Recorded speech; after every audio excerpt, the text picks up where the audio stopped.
Hello and welcome to Michael and Ivanka's Grand Podcast. A podcast in which we set the world to rights in a pub style. Pub style. And we talk through things and maybe we'll come to conclusions, but maybe it's just long-held beliefs finally getting recorded so that we can move past them. That's something I found out about this podcast. It's like I just want to make sure people understand this idea so that then I can start to actually build on it, and like maybe it was wrong. I don't know, but first I've got to kind of explain it. My name's Michael Forrest.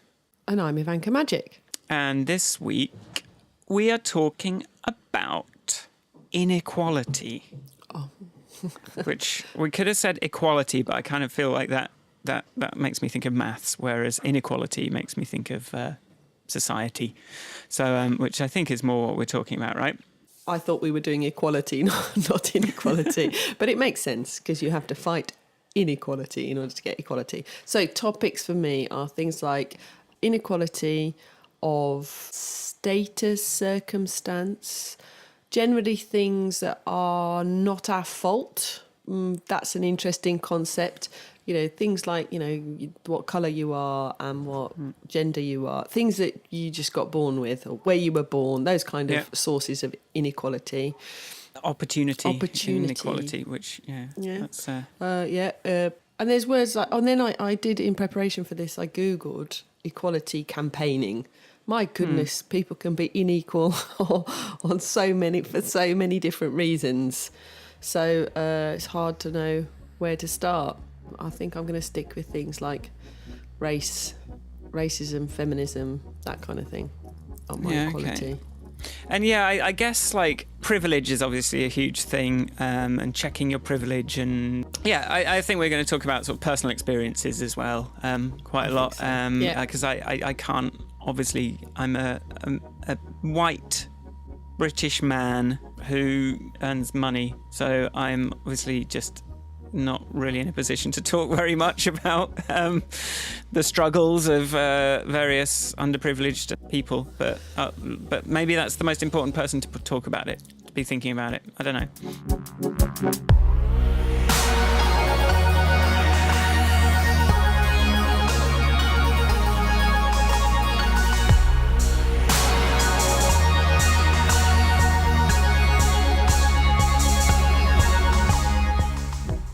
How was your week, Ivanka?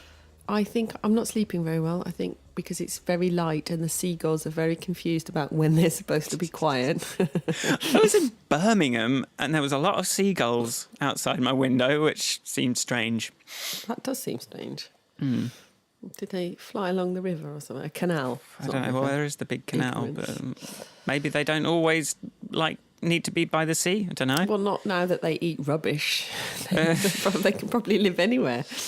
Speaking of bird vermin, I saw a pigeon get destroyed by a car this week. There was a little flock of pigeons on the ground, and just this huge 4x4 came through, and one just didn't make it, and it just kind of went just like this feathery kind of thing, and it was just destroyed. And then, and even by the next day, there was nothing left of it. It was I don't know. You don't want to see those kind of things. Oh no, it's going to happen, because I've never seen that before. Anyway, on the subject of birds. It's a good bird story, Michael. One thing that's been playing on my mind since I listened to the draft of the immigration episode was the fact that I kept talking about the legality of, illegal immigrants, and then I, for the first time in my life, sort of realised what a bizarre concept that is. that's somehow a criminal activity to go and live in another country. It's pretty nuts. It is a bit weird. Because I understand, I kind of understand. I don't know. Anyway. Well, is it to do with, I guess, tax or something? But, it's to do with work. But, whether I suppose it is a crime, but it's a bizarre crime. It's it's not like I'm going to come to your country to rob people. I want to come to your country to work and to live. So my activities that I want to conduct when I'm there are entirely legal. So why am I a criminal? Just because I want to live here, and by some sort of code of entry, I don't nobody's given me a stamp in my passport that says, yes, you can come here and work. I just thought But it's it was a like, bit, what's it to you? Like, well, it's a why bit can't odd, I just go to that bit of... It's like, it doesn't work. I suppose it all works for, it all stems from enforcing borders and all this business. But I just don't think you should be treated in the same way. I don't see it as a crime. Yeah, it just reminds me It's the first time I've realised, I've never ever thought about it in those terms. Yeah, it reminds me of Malcolm Gladwell's story last week on that podcast episode where he just says, like, he lived in Canada and he just, like, saw that there was, like, a McDonald's on the other side of the thing, just, like, there wasn't really a big wall. They just sort of, like, hopped over and kind of went to the McDonald's and then got kind of put in a, like, some police came and, like, put them in a cell for, like, several hours. And it's like, well, that seems a bit just bizarre, seems like it? a very strange way to respond to people who are... to treat, like, to detain them, to have detention centres like Yarlswood and all this kind of stuff where you're somehow undesirable because you moved country. I find it odd. Anyway, that was something I always find weird about that is, like, because I always feel like my plane ticket was quite expensive. So, like, I come into a country and then what if they don't want to let me, who's going to pay for the ticket back? Are they going to pay? Do I have to pay? Yeah, I think they do. So you get a free ticket home if you go illegally, but and free accommodation in a detention centre. to meet some colourful characters. But that which leads me to the big news, which I went on the People's Vote March, whatever it called itself. That's what I did this week since we recorded last time. It was a very positive vibe, I thought. Lots of people. It was very hot. People were happy. I was leaving because I was supposed to be going on this camping trip at Hayling Island, and so I packed off the family, went up to London, marched for a bit, and then got the train down to Havant, and I left Parliament Square not long after the speeches started, and I was walking to Waterloo, and I was walking in line with some people who were heavily adorned with EU flags and stickers and hats. I didn't really have any paraphernalia. And this guy was walking towards us and he just went, "Traitors." Jesus, brilliant. And I turned to them and I went, did he just call you traitors? So he obviously didn't call me a traitor because I'm travelling incognito. But yeah, he had a go at them. But that was all he did. He didn't stop he just said, "Traitors." And that's a modern idea, isn't it? The idea of a traitor. Well, it's also this idea that, living in a country where you are free to express your political views, to march without fear of being beaten by the police. This is our right. We have a right to stand in Parliament Square and go, "We demand a people's vote." So I am on that recording, but I'm not sure I want to vote. I just want Brexit cancelled. I don't want any votes. I just want it gone.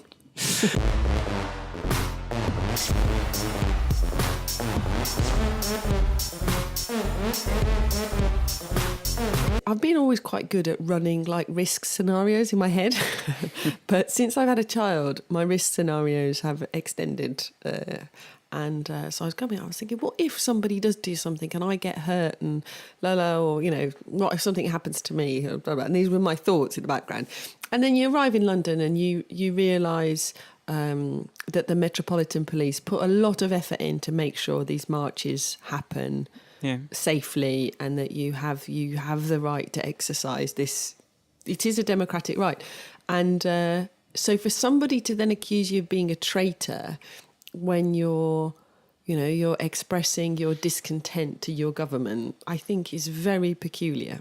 But it was fun. It was a nice, and the nice thing about it was, and got to rant about Brexit a lot with nobody telling me to change the topic. Excellent. And another thing, I've never told you to change the topic. That's because it's podcast gold. Because there's also been loads of articles this week. Nissan threatening job losses. Airbus came out, I think it was actually last Friday. So business is really starting to speak out. There's like potentially something like 863,000 jobs could be lost from the car industry in Britain. It's like they're not. It's not funny. We're not going to be making cars out of tin foil and sticky back plastic. We do need some industry for after this Brexit shambles. This is just, I mean, who knows? I don't know. Anyway, I think somebody should just cancel it.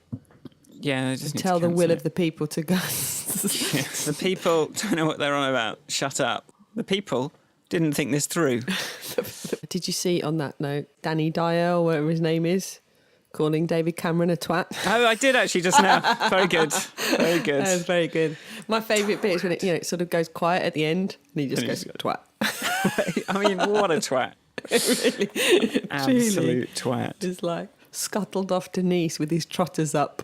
Yeah. Brilliant. Very good. He is, though. He's a traitor. He's I mean, if you want to call someone a traitor. Yeah, call David Cameron a traitor. He should be done for dereliction of duty or whatever. It's like just not doing his job properly. Do we have to wait until we really see the effects of Brexit before we just get the guillotine out and just hunt him down? Start chopping off heads. So yes, what about you, Michael? Big news this week. Yeah, I mean, I've got a list of. Well, first thing, I'm free and I'm alive, so I'm trying to remember to be happy about that. So I'm sort of off this blockchain thing and thinking about what to do next. I do have an interview immediately after this that I'm sort of have mixed feelings about just jumping straight into something else because, I've got sort of a little holiday booked and I do want to give some love to my other projects. I was at Supersonic Festival at the weekend, saw some good bands, filmed. It all went, I had sort of 3 cameras and I managed to kind of orchestrate the shoot on my own. And then, it was really easy to edit and I ended up sending out an edit, the next day, which was mental. So a lot of the time you sort of see sound artists. I kind of feel like... this sort of experimental music world is all a bit anything goes and just a bit I'm just my practice is to just do this and I'm going to just get into a sheet and then I'm going to boil an egg and it's just kind of a lot of bullshit and a lot of kind of stuff that you're well, yeah, make an effort. But there was just a talk in this cafe with various sound artist types and sort of musician types that all so deep into their craft, all doing something really interesting. One woman that was projecting birds on wires onto a piano and then using the movement of the birds to kind of play music on the piano strings. And then someone else who'd sort of customized all of these petrol cans and torches and all this sort of it looked like this sort of farmyard noise making thing where he just everything had a little speaker in it and he sort of switched it on and it went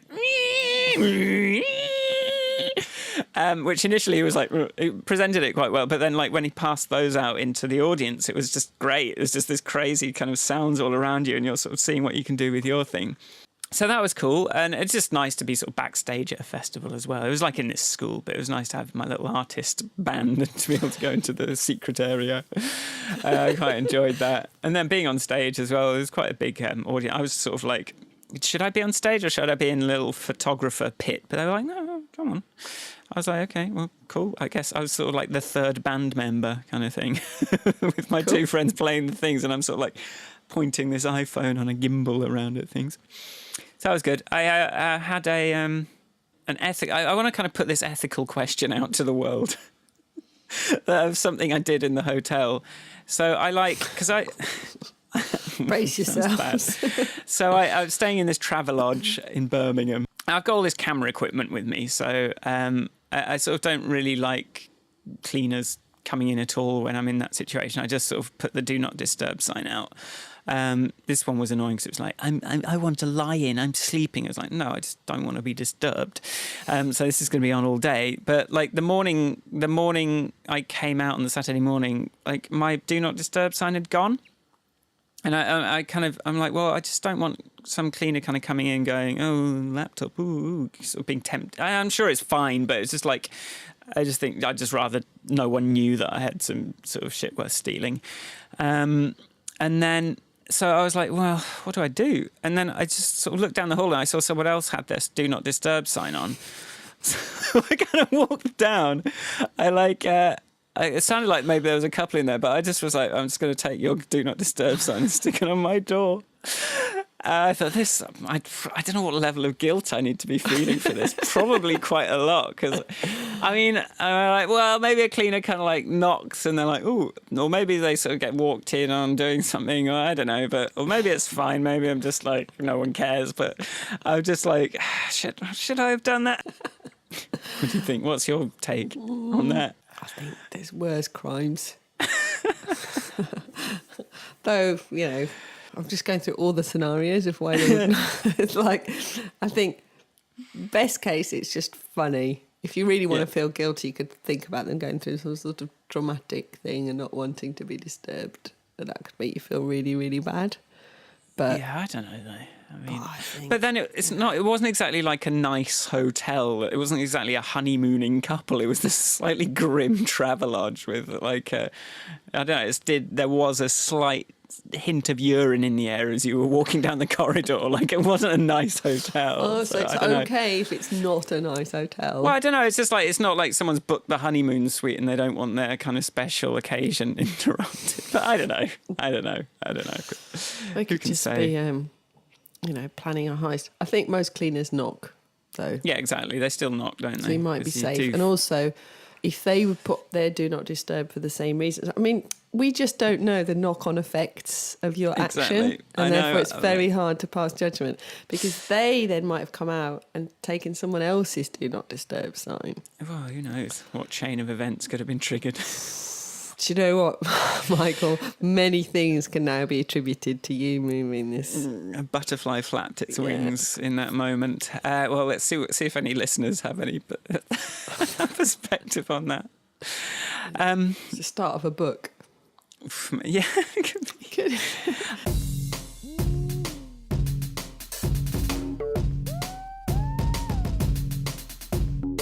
Okay, shall we get into the topic?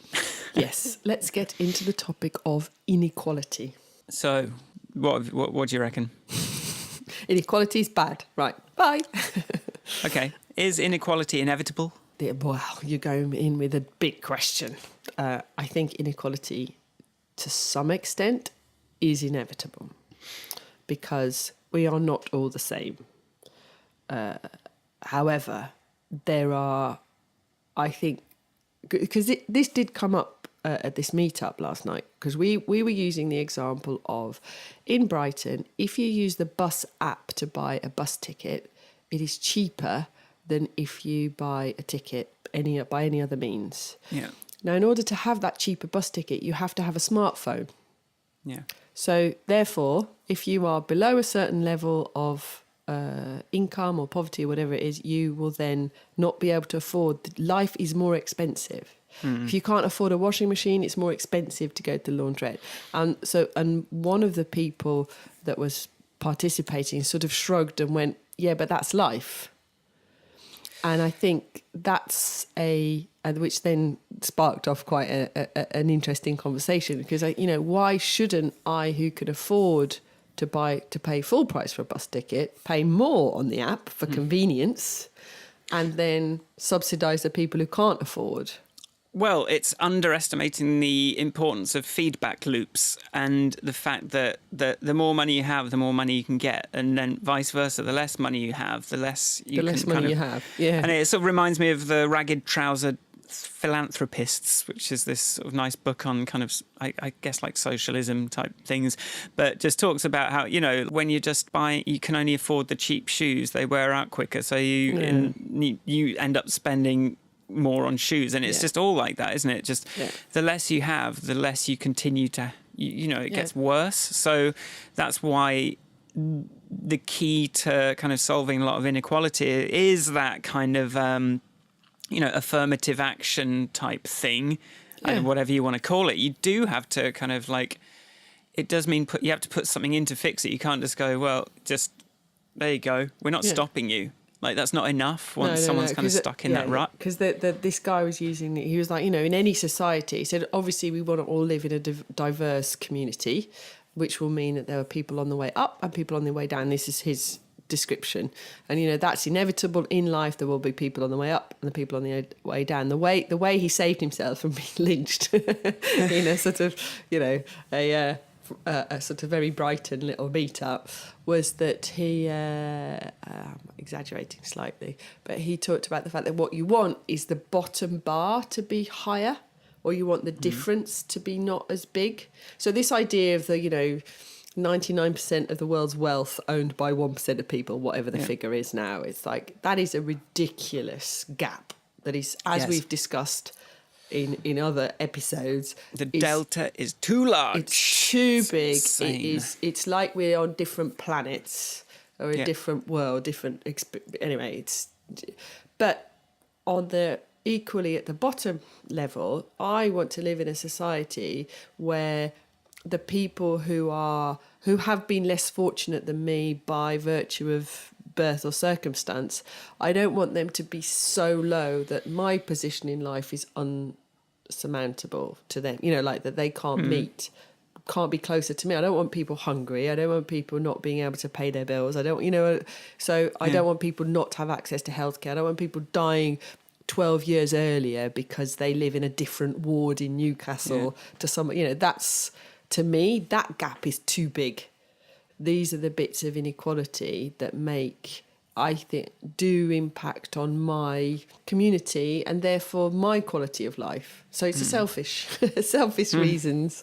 Yeah, there's no reason not to be altruistic. Doesn't have to be unselfish. Just means playing a long game. I think one of the things that people get caught up in, and I might be totally wrong here, but it's like that sort of, I was speaking to somebody else on a different project in a different time, and he was talking about, he's trying to make his company as fair as possible. So he's one of the founders and he wants everybody to benefit from the success of the company. But he said, I want socialism, not communism. You know, you will be rewarded if you pull your weight, but we're not sharing it all out. You know, so we don't want freeloaders. And it's that sort of, I think the that concept of social fairness makes people who maybe have battled very hard to get where they are, whatever, kind of go, well, you know, some people don't deserve to do better. That makes me think of meat and the social mechanisms involved with meat, which I have mentioned before. But the fact is, if you look at it in terms of everyone's gone out, caught this big animal, and then, you know, they're sort of apportioning off the best bits to the person of higher status. The fact is that the meat is going to go off soon. So everyone's going to get some. You know, so even if even the person with the lowest social status, they're still going to get, you know, a decent amount of meat. They may not get the best bits, but they're still going to get some.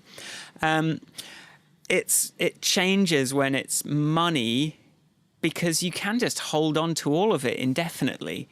So maybe money needs to go off. Yeah. I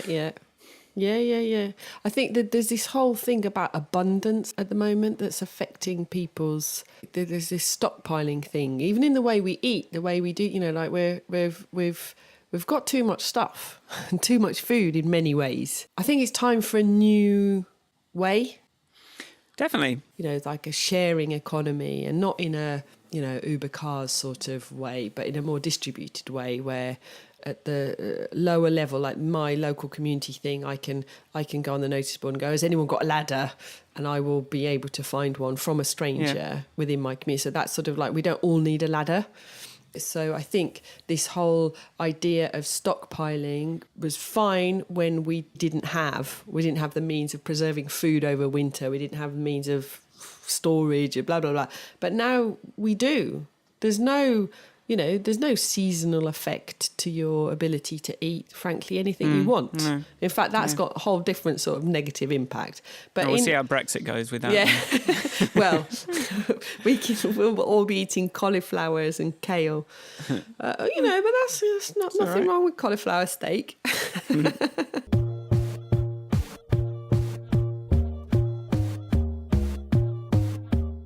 When you go like, oh, there's this fund for people, or there's these benefits for people that have had that need it, it turns into this sort of, there's this gamification of a demonstration of need or a demonstration of circumstance that then sort of starts to kind of distort that whole kind of assessment of whether someone actually needs this or not. And so the more you try to formalize it, the more you get people kind of like engaging with the letter of the law sort of thing, and like taking resources, like this thing was set up in a certain spirit, and then it kind of ends up going to the people that know how to fill in the forms and have heard about it. And it's just one of the biggest problems with just welfare in general is like people that maybe don't need it as much get good at sort of gaming it. Yeah. And then the people that need it the most, it's too, and then to try and combat that gamification, like it becomes a more difficult process. And then the people that need it the most probably aren't just even going to attempt to engage with it, either because of language or just because of like, you know, circumstances around, you know, drug addiction and I don't know, whatever it happens to be. Like you just don't have the energy to sort of engage with the state in that way. So you just kind of, it's easier to just, you know, live a life of rough sleeping and this and that. Like I think what this came up a bit because my favourite statistics on the digital exclusion levels in adults in Brighton the apparently is coming down from 16%, but it's still higher than the national average in a you know, an affluent city. There are so many reasons why it's hard to pull yourself out of your circumstances.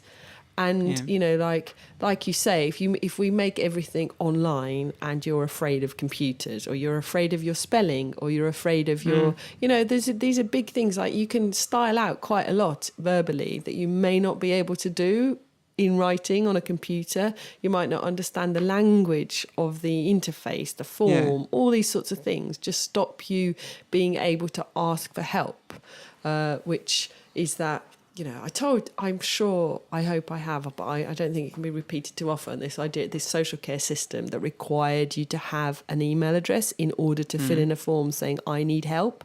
It's like, why do I have to have an email address? People can phone me. You know, I'm the lowest stratosphere of society. Is it? Stratosphere is the one that's at the top, isn't it? yes, the lowest. I'm the lowest level in society.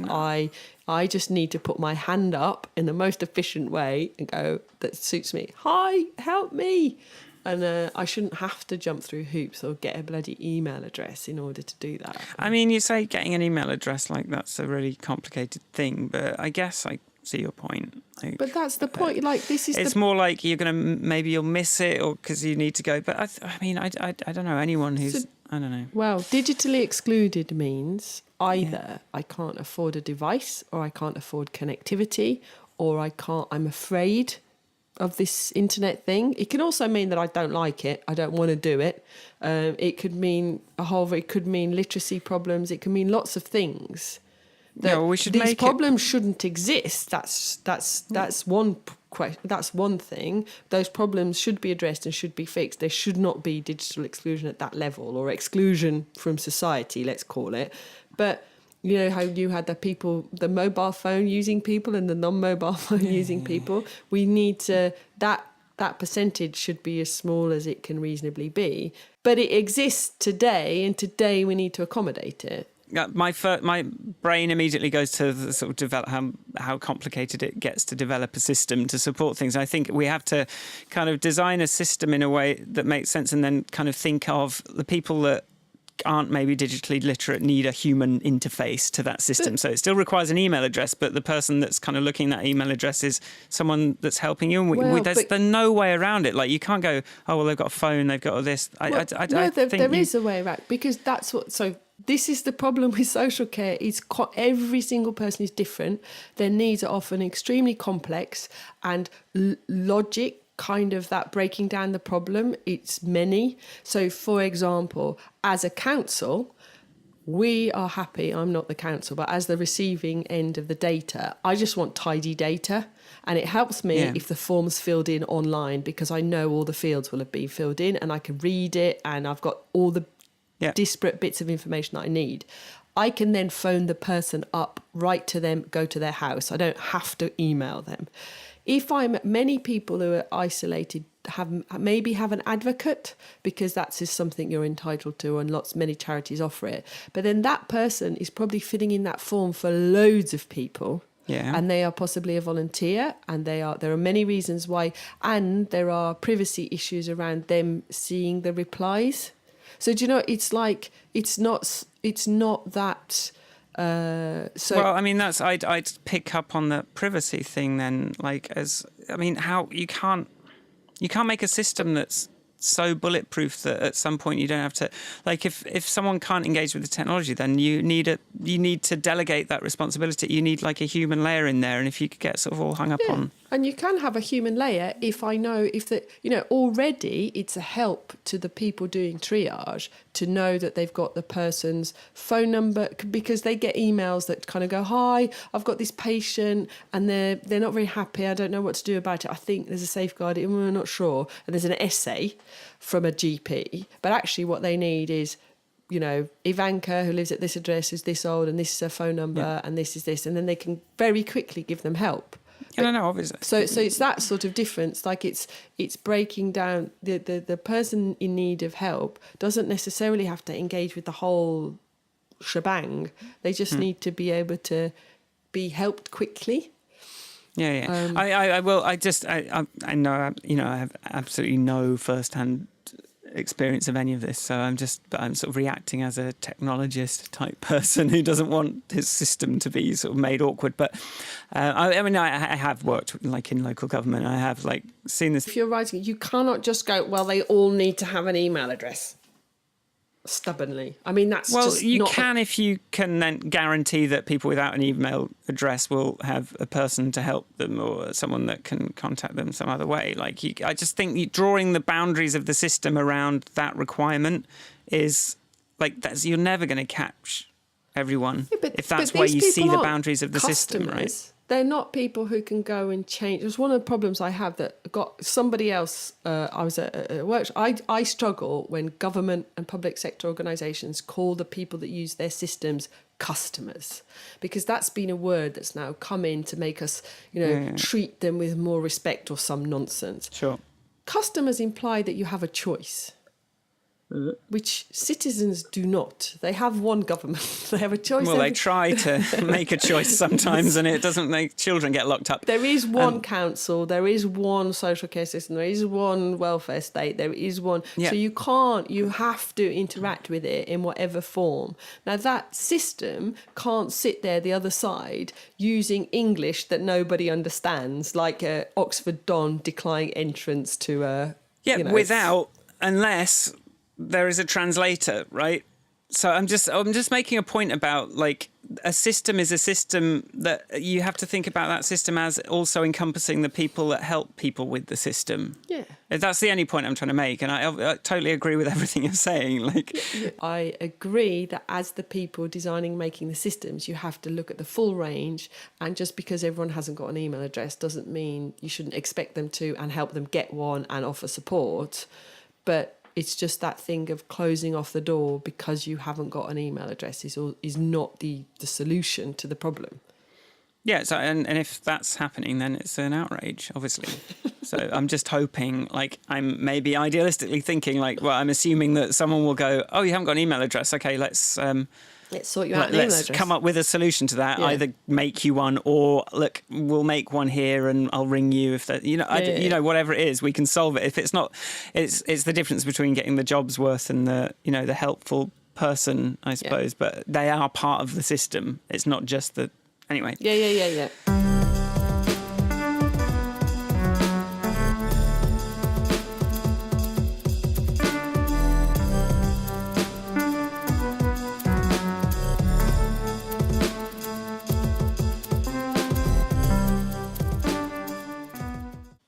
I'm trying to just work out how to word this. So what you said earlier about, as a, white British male who earns money, what can I say about this? And as a white woman, what can I say about race discrimination?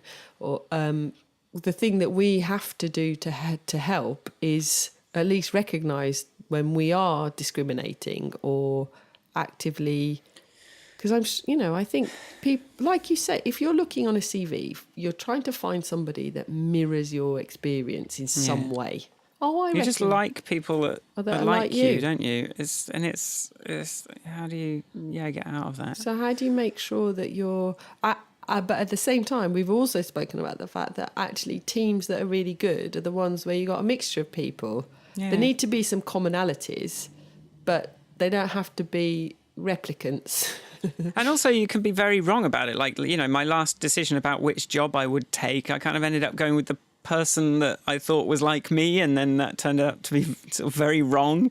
Where, superficial judgments are superficial, and they're, Yeah. you're probably wrong as well if you think, Yeah, because one of the things that we did at the Canonical team was look at what our team values are, just as a conversation. Then when we interviewed people, it sort of gave us, because actually what brought us together were not our background, education, countries, language, none of those things. It was a different set of underpinning values that made us, the people like us were people who cared about, work in a particular way or society in a particular, especially on a project like Ubuntu. Yeah. But even then you make some interesting calls. It's like it's always funny when people go, "Well, you hired him or you hired her." I'm like, oh, all right, I'm sorry, I won't do it again.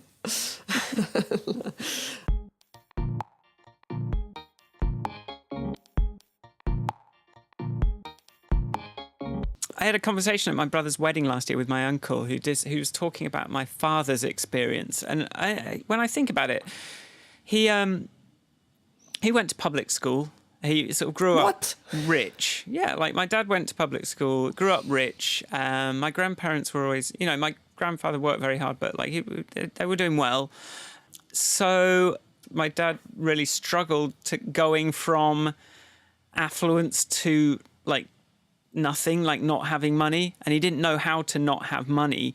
So it was always just like growing up, he had these standards of this has to be done this well, but I haven't got enough money to do it, so I can't do anything the whole time. And we were on benefits for years and years. So change of circumstances, is that like expectations and entitlement and privilege. It's sort of like your expectations of what you deserve will be formed. And then, so for me, I find myself getting angry about not having, X or Y and then if I just stepped back for a moment, I'd be like, well, what are you talking about? You've got so much. How can you be getting angry about not getting to do this really privileged thing? I think people who have experienced change in circumstance, I think a lot of this goes down to empathy. When we were talking about immigration, we've talked about 1,000 other things. It's like, it could be you. It could be you could lose it. And I think if you experience it firsthand, it's much easier to empathise because you don't need, it is a scenario that did happen, so it's not some far-fetched fantasy. We talk about it in the context of David Cameron calling a referendum. It's just it just didn't think it through because he doesn't need to, because he's never going to be hungry. And it's that sort of, if you think about the two sides to inequality, one are helping people who are below an acceptable line of living standards, I think, to help them up. And it's sort of, there's lifting the lower line, but then there's also shoring up so that whoever falls below that line or I'm not saying it's a hard, I think the idea of a minimum line at least gives a target, it's like, at least everyone should be able to eat and sleep and be healthy and drink clean water and those kind of basics.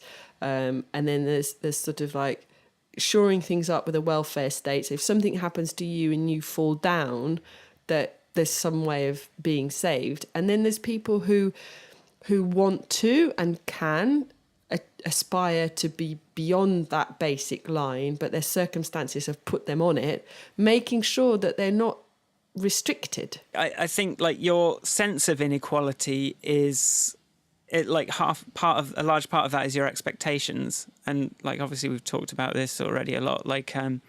you know, you see other people doing a lot better and you want that. So you're always going to feel like you're not getting what you could. But obviously at the other end of the spectrum, you know, I'm just thinking like, for me, going to a hospital and the baseline that you're talking about being, I'm not about to die, you know, it was just like, that's too low. Not good enough. No. I mean, there's lots of, it's weird that I say that because I don't really think that. It's like the difference between a wage, the minimum wage, and a living wage.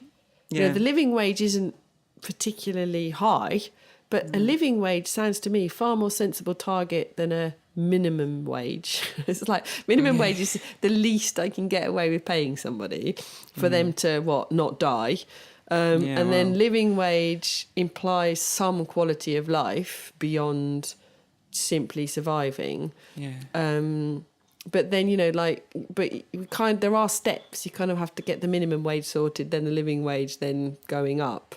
You know, we've still got massive, you know, things like the pay difference between men and women. All these sorts of things are, we're still on the base battles, really, unfortunately. Yeah, no, it's true. There's so much that, you know, I'm kind of trying to imagine a better world, but like, yeah, there's so many obvious things that we have to fix with what we've got right now, and it's just struggling. There's legislation, for example, the Care Act is an interesting change in legislation that I don't know the details on. Many people know a lot more than me, but it basically talks about quality of life. So, you know, somebody who is in need of care is entitled to help for their quality of life, not just for their survival. But the law sort of lays out an intent that can't be followed through very easily with current systems and fundings, and, you know, it's a nice idea, but I think it's very hard to deliver on if that's not if everyone's not behind it. It's a bit. It's like entitlement is this. How much are we entitled to? Is every person entitled to try and pursue a pop music career? Like, is that something? Is everyone entitled? What are people entitled to in this world? Is it just not to die, or is it? And what is quality of life? Is it having nice food? Is it not feeling depressed? Is it? How do you even define that? Well, I think there's an element of personal choice. You know, freedom of choice. I don't want to. You know, I just want to. It's partly like this guy last night was talking about. Like, he immediately leaps to some people don't deserve to do better, and there's this idea of, you know, you can only progress if you deserve to progress. It's not my fault if you don't deserve to progress. And, you know, this is where things like talent and just ability come into things. And can we not be a little bit more generous than that? Yeah. Than just like, what do you deserve? It seems a bit like, well, it's not my fault that you didn't work hard enough, or it's not my fault your mum and dad didn't do it. It's like, well, it's not my fault either if it was something that's not my fault. I think you have the choice to not work, for example. But I think if it is a pure question of choice, well, then I don't know if you are entitled to be supported in that decision. Yeah. You know, and if you can't fund it yourself through save, you don't want to, or you know, I don't know. How do we switch out of like raising our levels of how much we think we as individuals are entitled to versus how generous we want to be with people that are doing less well than me? Because I am just always looking, I just feel like the more we talk about this, the more like I'm not doing anything to help anyone. And that's because I'm completely fixated on trying to get to the next level of what my goals are. And I just feel like I need every last ounce of money, time, freedom in order to be able to get anywhere with my personal goals. That it's just, I'm not, how can someone like me kind of step back from that and sort of look, I don't want to say down, but like look around and see like who is, because that's ultimately, if you're helping, that's a source of well-being and happiness that no amount of kind of pushing for the next level of achievement is going to solve. But as soon as you sort of start to enter into a spirit of generosity and saying, okay, well, I could afford to spare a lot of money probably if I thought about it. You know, how do we shake people? How do we shake people like me out of that kind of mindset? You see, one of my first reaction is that you do, because you pay tax. Yeah, probably not as much as I could. Yeah, but you don't. The society sets the level of tax. You don't. It's not in an offshore account being scribbled away and hidden. So you pay what you're legally, by the laws of the land, you're paying the tax that you are supposed to pay. And so I think, and I think what's a sad reflection on society is that whenever there's any conversation about taxes going up, there's always like a big outcry when actually, if we don't have enough money to fund the NHS and we want it, then we should, paying an extra percent, making sure the people that have got a shit ton of money are paying their fair share. I think a lot of it's about fairness. I can sort of try and say, look, I will feel better about paying a bit more tax probably, but then when it comes to the crunch, you're going to kind of like take that route of like minimizing it, and then so it's a sort of mixed feeling I see when suddenly I guess for whatever Tory policy reason I'm like, I'm able to take a bit more salary and on the same tax now. Part of me is like, okay, that's kind of good, but it's also like taking something away from me. It's like taking away how much I'm doing, like any sense of like social value is you're giving me more money, Tories, but you're also taking away the only thing that I'm actually being forced to do to help other people every month. I have this dialogue in my head because I too have a limited company that I bill through and my accountant sets my salary, blah, blah, blah, blah, blah.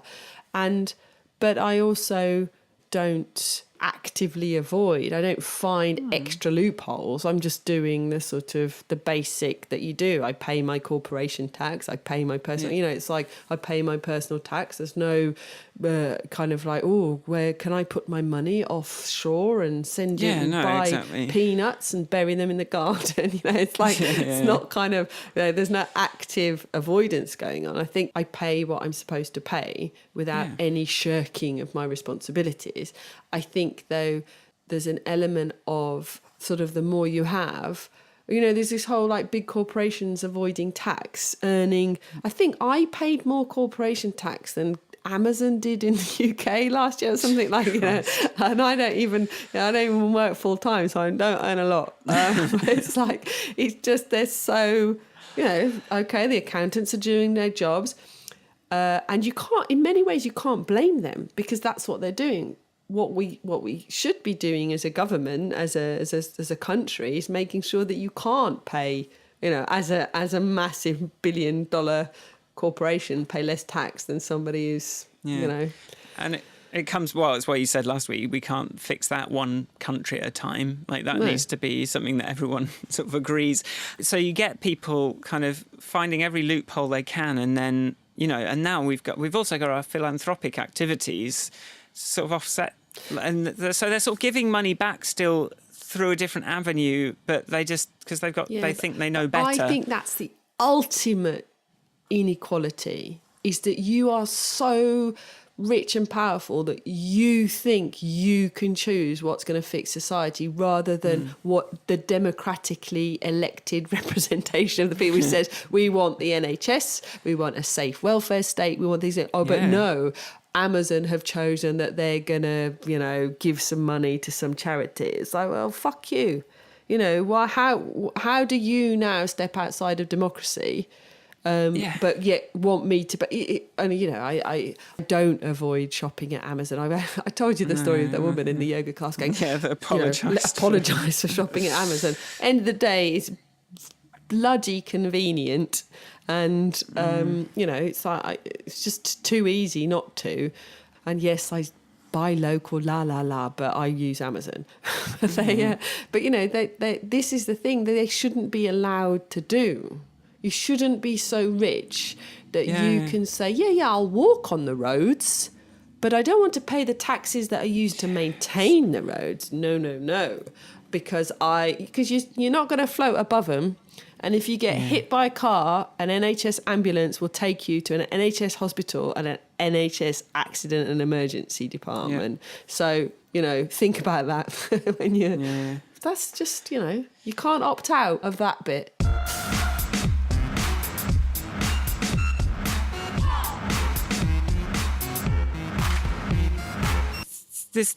this festival I did at the weekend, and I've got my musician friends, and I'm like, I'm just going to book a hotel like in town rather than stay at the Airbnb, and then I'm just sort of like feeling guilty about that, or like, oh, I shouldn't talk about it that I'm in a hotel so much because I'm just right, or like I'm just kind of like constantly like I'm being obnoxious about like how much I've got, which I sort of feel like being like the loads of money guy. Loads like, of money.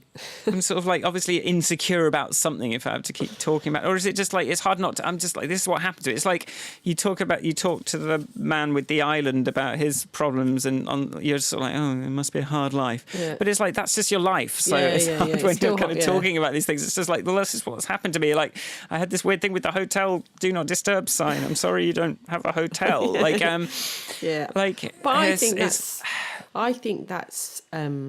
I'm not sure guilt is a useful emotion in the context of trying to make people feel more, help people up that need help up, because guilt makes us feel bad.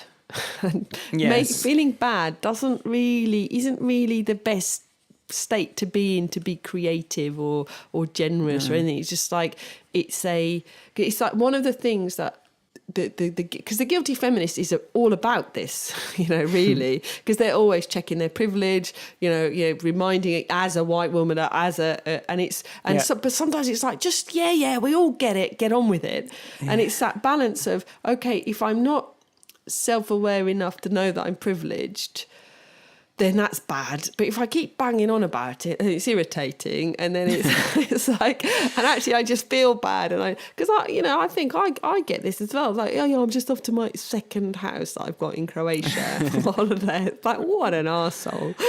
It's like, but that's, what can I do? I'm not, it's just my life, like you say, and I'm not ungrateful for my life, which I think is one aspect of the privilege thing. And I'm trying to learn about how to help other people. But this feeling bad is very odd. Like, oh, even saying it, poor us.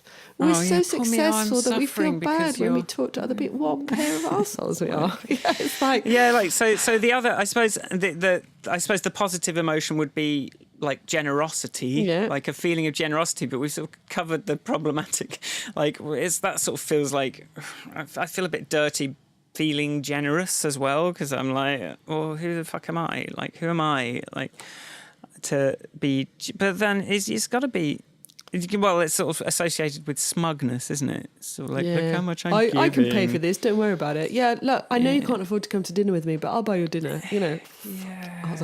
How about the concept of sharing? Okay. Because I'm not giving, but you're very welcome to make use of the things that I have. Is that as bad? I don't know. Like, yeah, and I think I was putting on these. I really embraced that the spirit of. Yeah, I was putting on these gigs, the Squares night, and I was really in a zone of like, I've got a bit more money than most of my artist friends at the moment, so I'm going to like foot the bill for some nights and do some things and like give to everyone, give everyone a chance, give everyone an opportunity to play and do things. And that was a really good period. And then I kind of dropped off again because just the forces in the world were against me. It was like, no, well, you've got to think about how much money you're making. You've got to think about how big the audiences are. You've got to think about all this stuff that like normally you're supposed to think of it. It's hard to kind of like hold your ground as when you just want to be generous, when you just want to share, when like in the face of accountants or in the face of club promoters or in the face of like a government that's got to protect the bottom line. If you're sort of like a state employee, it's like it's hard to sort of protect that sort of softer idea of generosity and sharing against those much more kind of stark forces of sort of like capitalism and like measures of success, that like just monetary measures of success. It's not normal to be generous. Why is it not normal to be generous? Like, why is it uncomfortable to offer to pay for somebody's drink? Yeah. Why is that? I don't know. It's a bit of an odd one. Yeah, well, people are suspicious. I don't know, like people kind of are used to, like, we're in a world of, like, it's all about the letter of the law. It's all about, like, why are you doing that? What do you want from me? It's all kind of, everything's encoded as an exchange. But then we forget that, like, if you are going to think about it like that, we're kind of missing sort of more nebulous ideas that are being exchanged, because we're completely fixated on the physical and the material and monetary exchanges. And I feel bad if I'm like, oh, yeah, well, I paid for a drink, but what does that mean? I'm paying for someone's company for the evening? Or what is it? The way humans are built is like religion used to foster the sort of softer skills, the softer things like generosity and sort of helping each other in a way that a state or a money system never could. But that was because there was a threat. There was some very serious control happening. Yeah. And so you take away the control that religion has over people, and you leave people to their own devices. And it's tough because we're just built in a certain, we're animals. We're just walking around. All we know is like how to get what we can. We're not, but we also know that religion knows that we will feel good if we kind of embrace certain sort of higher ideals sometimes that might not be immediately obvious to us rationally. So we have to, find other sources of. How do you force people? There's no way to force someone to embrace that sort of thing anymore. There's no threat of an omnipresent God to kind of force you to kind of check your behaviours when no one's watching. Yeah, the thing you keep repeating, it's been proven that cooperation is more valuable. So if you don't think about it as giving, but rather cooperating. So my contribution to our cooperative is I happen to have more of these money tokens. Off you go. Yeah. Maybe that's better. There's also these people like that the Life You Can Save guy, Peter Singer. He's got this whole thing where you can pledge to give away a lot of your salary to charity as a sort of, you only need this much to live on, give the rest away. I've never managed to ascend to those heights of generosity. I have to say, I think it's... I still have that, but what if I can't earn, so I need to keep it? And I think that's done with no smugness. Or maybe it is, I don't know. Well, I don't know, it reminds me of my father having to give 10% of his income to Opus Dei when my mother was still there. And obviously she had the kind of religious force saying, oh, we've got to give all our money to Opus Dei. And then as soon as when she died, they sort of came to him going, oh, can we have our money? And he was like, no, can I have your money? Triumphantly, fuck you. But it does mean, they probably were using, because I did some research into it, and I was like, well, I guess some of those principles aren't bad principles. Yeah. But anyway, that's a different story. That's a different story. But I think, but I wonder if the answer is just to quantify more. If we quantify the friendship, quantify everything, as well as just money, then maybe we could start to kind of see things. But that's obviously autistically insane. I think maybe it's just about sharing your success. Let's find ways to share our success. Yeah. No, it is. I'm just saying, people don't even recognise their success a lot of the time, let alone kind of realise that they want to share it.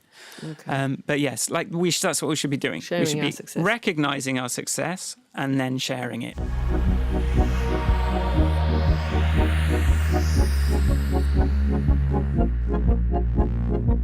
Well, thanks for listening to the podcast. Yes, thank you very much. If you like it, you can find out more at grandpodcast.com, and you can follow us on all the social media, on Twitter, on Instagram, on YouTube, all sorts. Where can people find you, Ivanka? You can find me at Ivanka on Twitter. You can find me at michaelforestmusic.com. And give us some likes and some subscribes and some reviews, and tell your friends, basically. Yeah. Yes, please tell your friends. Subscribe their phones, their devices. And if you want to tell us something, hello@grandpodcast.com is a great way to make sure both Michael and I see what you've written at the same time. So we can have a little chat about it. And we'll probably end up talking about it because we don't get that many emails. Get in before we become famous. Yes, exactly. All right. Bye. Bye. Bye. Bye.